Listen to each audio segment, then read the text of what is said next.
Frères et sœurs, écoutez-moi très bien. Même le prophète peut vous parler sans pour autant parler de la part de Dieu. Dans 1 Roi chapitre 13 verset 11 et suivant, l'histoire du vieux prophète et du jeune prophète. Le jeune prophète, Dieu l'envoie, je crois, à Bethel. Il opère de miracles. Les enfants du vieux prophète étaient là à la réunion. Ils ont vu des choses. Ils courent vite pour leur dire à leur papa. Papa, on a vu un jeune prophète. Mes commentaires à moi.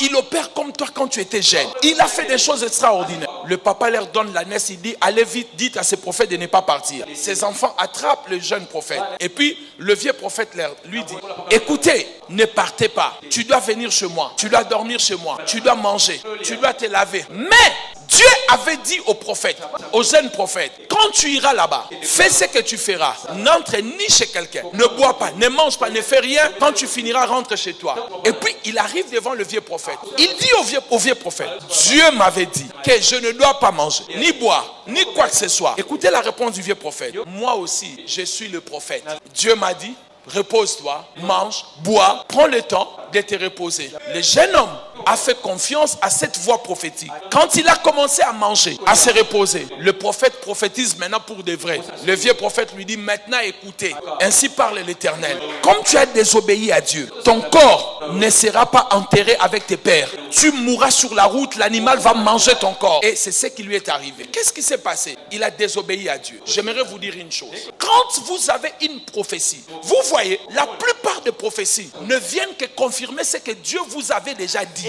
La prophétie ne vient pas contredire ce que Dieu t'avait dit. Comme vous êtes là, nous tous, nous avons au moins une prophétie. Soit par les songes, soit par conviction, soit un prophète nous a dit, nous avons une parole. Quand un prophète vient, il ne vient qu'attester ce que Dieu t'avait déjà dit. Mais si le prophète vient contredire ce que Dieu t'a dit, même s'il dit qu'il est prophète, rejette cela. Tu ne m'as pas dit amen.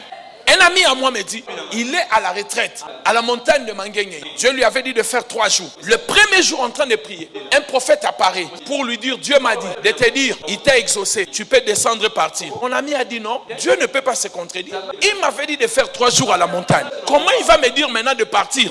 Et lui-même il a compris. Quand il a prié, c'est au 3e jour que Dieu lui a donné la réponse. Vous voyez, Satan voulait le pousser à descendre, alors que ce n'était pas Dieu. Dis après moi au nom de Jésus, j'ai fait taire toutes les voix sataniques, quelle que soit sa forme, au nom de Jésus. Je peux vous garantir, des fois les gens sont sincères. Je ne dis pas que les prophètes sont mauvais. Quelqu'un peut être vrai, mais Satan l'utilise. Les gens des fois, ils n'ont pas envie de nous faire du mal, mais Satan les utilise sans qu'ils se rendent compte que ce qu'ils sont en train de dire, ça vient du diable. Mais si vous n'avez pas le discernement, Satan va vous parler. Il va vous faire sortir du plan de Dieu. Il va vous faire sortir de la volonté de Dieu. Vous allez passer toute votre vie sans pour autant réaliser quoi que ce soit.